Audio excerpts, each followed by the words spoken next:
Hola a todos y bienvenidos a este podcast de historia de Grecia antigua. Bueno, antes de meternos de lleno en la historia del pueblo griego y aprovechando este capítulo introductorio de presentación, vamos a hablar un poco sobre el motivo de este programa. ¿Por qué elegí hablar de Grecia? ¿Por qué hablar de la historia de los griegos, del pueblo griego? Bien, esto es porque la historia de los griegos, la historia del pueblo griego, es también la historia de la humanidad. Conocer su historia, su evolución, su transcurso, desde sus orígenes, es conocer una etapa fundamental de la humanidad, y a través de ella se va a desvelar también la naturaleza humana. Entonces, la historia de Grecia es también parte de la historia del hombre, que surge hace casi 3 millones de años, pero va a ir evolucionando, hasta llegar al Homo sapiens sapiens, que va a esparcirse por el mundo y colonizarlo. Esos primeros hombres vivieron por casi 3 millones de años siendo nómades. Hacían herramientas de piedra, hueso y madera y se movían en pequeños grupos. Viven de la caza de animales y de la recolección de frutos. En un punto de la historia, que los historiadores sitúan en el milenio 10 a.C., el hombre va a descubrir la agricultura. Este descubrimiento va a causar una auténtica revolución, un cambio de sentido en el desarrollo de la historia. La agricultura, al exigir un cuidado y herramientas pesadas para labrar la tierra, hace que el hombre se asiente, que se establezca en un lado, deja de ser nómade, y a su vez también le permite alimentar a un número mucho mayor de personas. Y es así como se empiezan a formar los primeros poblados.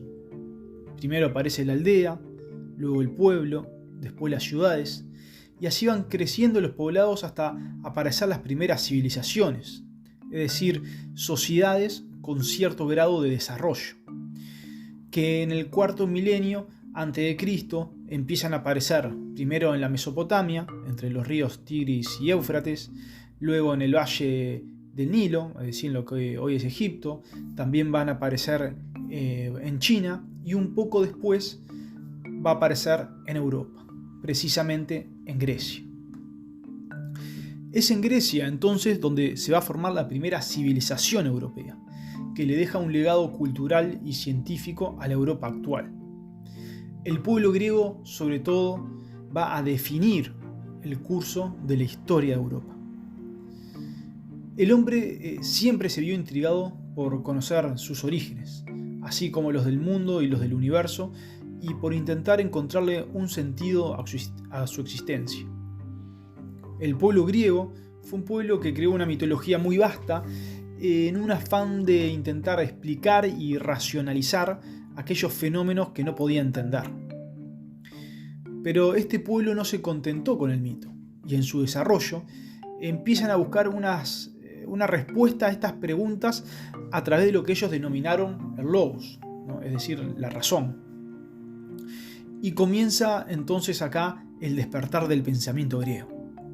Intentan entender de qué estaban compuestas las cosas, cómo surgió todo, a partir de qué, aquello que ellos denominaban el arjé, lo que era el primer elemento de todas las cosas. Y acá vamos a encontrar a los primeros filósofos, los denominados presocráticos, que son, entre otros, Parménides, Heráclito, Tales de Mileto, Anaximandro, Anaxágoras, Pitágoras, Demócrito, con su teoría atómica, sostenía hace más de 2000 años que las cosas estaban compuestas de átomos. Y bueno, y muchos otros más, que luego van a dar paso al padre de la filosofía, que es Sócrates, ¿no? Quien le va a dar un giro de 180 grados a la filosofía y va a poner en el centro de la cuestión, en el centro del debate, al hombre. Las cuestiones filosóficas entonces ahora no van a girar en torno a la naturaleza, ni el universo, ni el ser o no ser de las cosas, sino que va a girar en torno a cuestiones más humanas, que conciernen al hombre de forma más inmediata, tales como el bien y el mal, la belleza, el amor, las leyes, la forma de gobierno. Y bueno, y en esta línea después va a venir su discípulo, Platón, y posteriormente el padre de la lógica, a quien personalmente considero el filósofo más grande de todos los tiempos, que es Aristóteles. Los griegos entonces comienzan a preguntarse si era posible para los hombres tener un conocimiento verdadero o no, cuáles eran las mejores normas para vivir en sociedad, cuál era la mejor forma de educación, quién estaba capacitado o mejor capacitado para impartirla. Si el individuo podía descubrir una identidad al margen del Estado o no. Esta es otra cuestión fascinante, porque los griegos vivían en pequeñas ciudades-estados, las denominadas polis griegas, y para ellos la vida política era uno de los pilares básicos de su propia existencia, incluso por encima de la vida familiar. El griego, antes que un padre de familia, era un ciudadano. Por eso veían el destierro como una pena terrible. De hecho, a Sócrates le dan a elegir entre ver la cicuta o el destierro y termina eligiendo la cicuta. También se preguntaron si la guerra valía la pena o no, e incluso si la esclavitud o la emancipación de la mujer eran necesarios o no, aunque no lograron avances sociales en ese sentido. Pero también tuvieron enormes avances en otros campos de la ciencia. En el campo de la geometría, matemática y aritmética, que va a ser determinante para el desarrollo de la arquitectura y la ingeniería, nos vamos a encontrar con Tales de Mileto, con Pitágoras, con Euclides, con Erastótenes, que en realidad era un geógrafo, quien ya en el siglo III a.C. va a predecir que la Tierra era redonda y va a calcular la circunferencia del planeta sirviéndose de un bastón y la sombra del Sol. Y en su cálculo le erró por algo así como 600 kilómetros, algo verdaderamente increíble.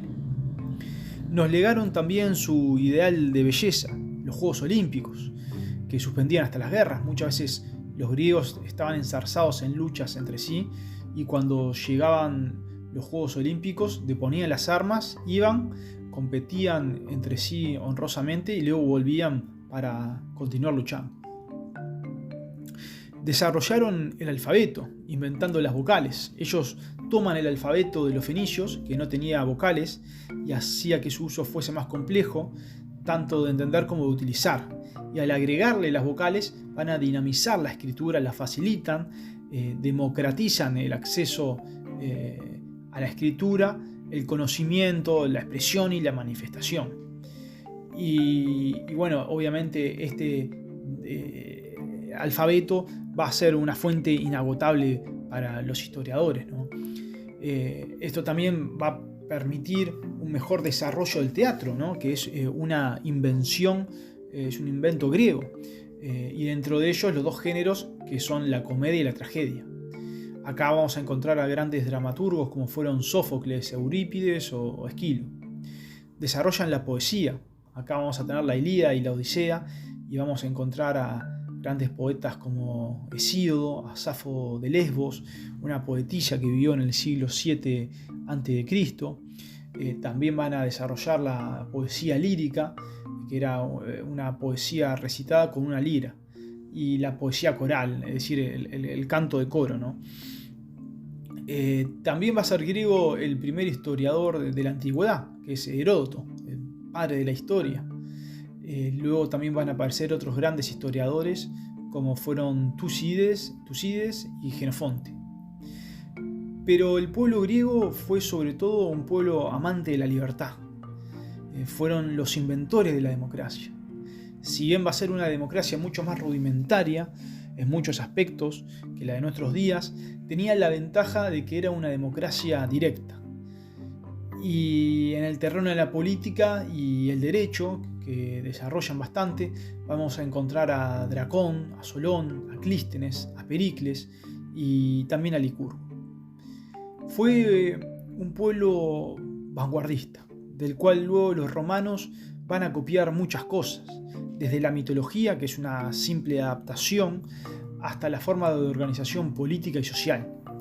Los romanos siempre van a sentir un complejo de inferioridad frente a este pueblo, a quien consideraban culturalmente muy superior. Gracias a la arqueología y sus descubrimientos, en particular los realizados en el siglo XX, los estudiosos, los historiadores y cualquier persona profana a la materia puede saber en la actualidad mucho más acerca de la sociedad y la cultura griega que los propios griegos antiguos, que solo conocían su historia, su pasado a través de los mitos y la leyenda. El pueblo griego arcaico, al no conocer la escritura, ni siquiera era consciente de su historicidad y veía la vida y su existencia como un ciclo que se repetía incesantemente. En definitiva, el pueblo griego le dejó un legado importantísimo para el futuro de Europa y del mundo. Y estudiar su evolución, su progreso, es también estudiar al hombre y a la humanidad. Poder ver entonces su historia, recorrer el pasado, resulta entonces para nosotros un privilegio.